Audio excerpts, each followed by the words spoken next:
1876 urtean, bigarren gerra karlista galtzearekin batera, foruak kendu zizkioten Hego Euskal Herriari. Ondorioz, 20. mendearen amaiera aldera, hegoaldeko euskal erakunde politikoak lur jota zeuden. Halere, izan zen, bai, talde bat, Euskal Herriari gelditzen zitzaion ondasun bakarra, euskara, aurrera atera nahian, hizkuntza alorrean lan egiteari utzi etziona. Euskara eta abertzaletasuna eskutik zigoazen, eta garaiak oso onak ez ziren arren, euskal pizkunde literarioa hasi egin zen 19. mende amaieran, eta hazi poliki-poliki 20. hastapenetan. Horren lekuko dira, 1936. urtera arte argitaratu ziren 300 liburuak.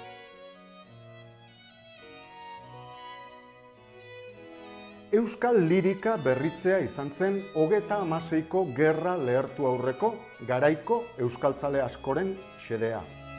Horretarako, batetik, kanpoan, Europan batik bat, garatzen ari ziren korronte literarioak hartu zituzten aintzat, eta bestetik, bertako idazleen lanak ezagutzera ematen ahalegindu ziren.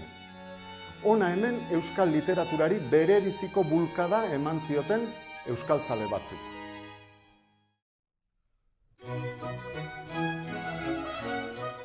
Jan Etxepare euskal idazle eta mediku lapurtarrak Nafarroa behereko euskalkian oinarrituta, baina lapurtera ahaztu gabe idazten zuen eskualduna aldizkarian.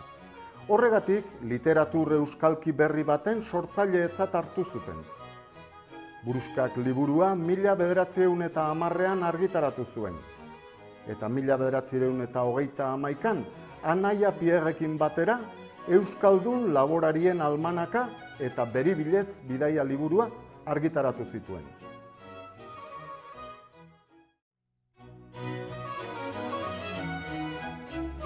Jean Barbier teologian doktore eginik Larresoroko irakasle izendatu zuten eta Baionako katedraleko bikario izan zen gero. Eskualduna aldizkariko lankidea zelarik, 1921an Gure Herria aldizkaria sortu zuen beste zenbait lagunekin batera. Idazle joria izan zen izlauz eta bertsoz. Antzerkia ere landu zuen. 1924an Supaster txokoan argitaratu zuen. 25 ipuin, poema bat eta 5 antzerkilan biltzen dituena.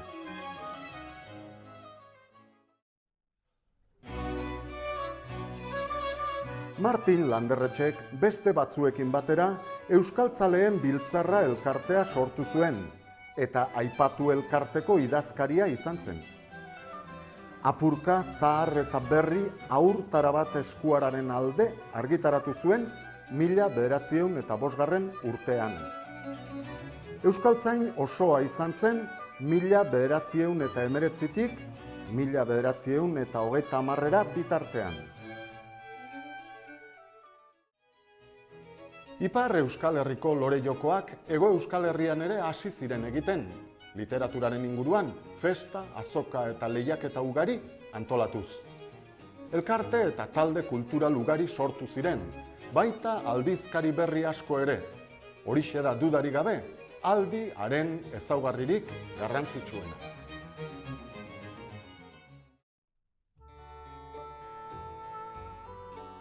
Julio Urquijo baserriz baserri eta zokoz zoko ibili zen liburu zaharren bila, eta bere bizitzaren bukaeran euskal liburutegi aberatsa izatera iritsi zen. Haren liburutegia Diputazioaren Mitxelena kulturunean gordetzen da gaur egun. 1905ean Revista Internacional de Estudios Vascos aldizkaria sortu zuen. Aldizkari berriak ordu arte nahasian zehaztasunik eta metodo zientifikorik gabe ibili ziren euskal ikerketei oinarri sendoa jarri zien.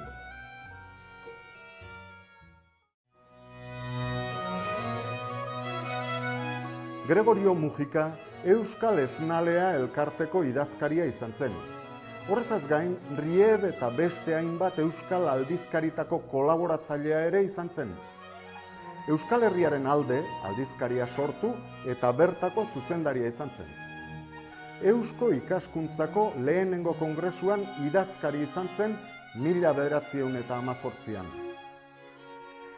Euskal Esnalea elkarteak haren loreak eta ogia ipuina saritu zuen.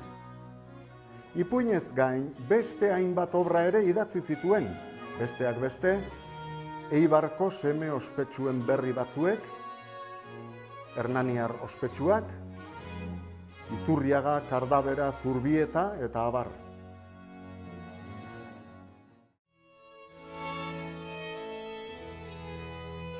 Osasunez ahula eta gaixobera zen Txomin Agirre. Hori dela eta garrantzizko karguetara iristeko aukerak izan zituen arren, uko egin zien guztiei. Hori bai, asko idatzi zuen garaiko euskal aldizkarietan. Euskal Herrian, Euskaltzalen, Ibaizabalen, Euskal Esnalean, Rieben, Jaungoiko Zalen eta abar. Hainbat literatur molde landu zituen, eleberria, ipuina, elezaharrak, artikuluak, bidaldi kronikak, olerkiak eta abar. Lan hauei guztiei esker, Domingo Agirre, edo Txomin Agirre, euskal idazle klasikoa da gaur egun. Auñemendiko lorea, Kresala eta Garoa dira, haren eleberririk ezagunena.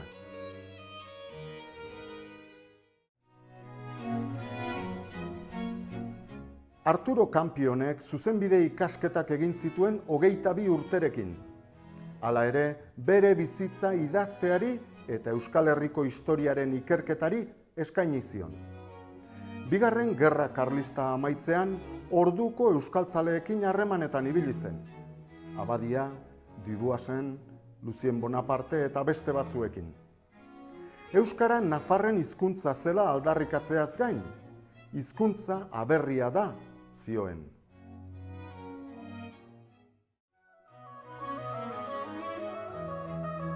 Karmelo Etxegarai, euskal idazle eta historialari gipuzkoarrak gazterik utzi zion ikasteari. Gipuzkoako diputazioan artxibolanetan hasi eta lan orduz kanpo historiako paperak aztertzearekin batera, bere lehen olerkiak euskaraz idazten hasi zen. Ikerketa historikoak egiteko, Bizkaiko, Gipuzkoako eta Arabako kronikari ofizial izendatu zuten. Aipatzekoak dira Etxegarairen itzulpenak, Rubio Iors poeta katalanaren eguzkiaren sarrera, Melendezen aberastasunak eta Fray Luis Leongoaren ziegatik irtetean.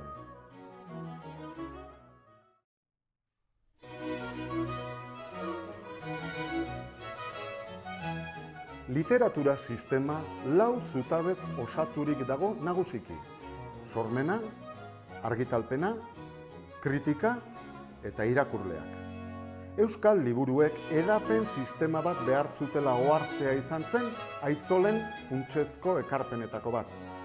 Hori lortzeko euskaltzaleak elkartu eta ekitaldi jendetsuak antolatu zituen euskal literatura sustatzeko. Olerti egunak, antzerki egunak edo bertso egunak antolatu zituen eta lehiaketetara aurkezten zirenen lanak argitaratzeko bideak jarri zituen. Literatur kritikaren bitartez, euskaraz argitaratutako lanei bulkada eman zien.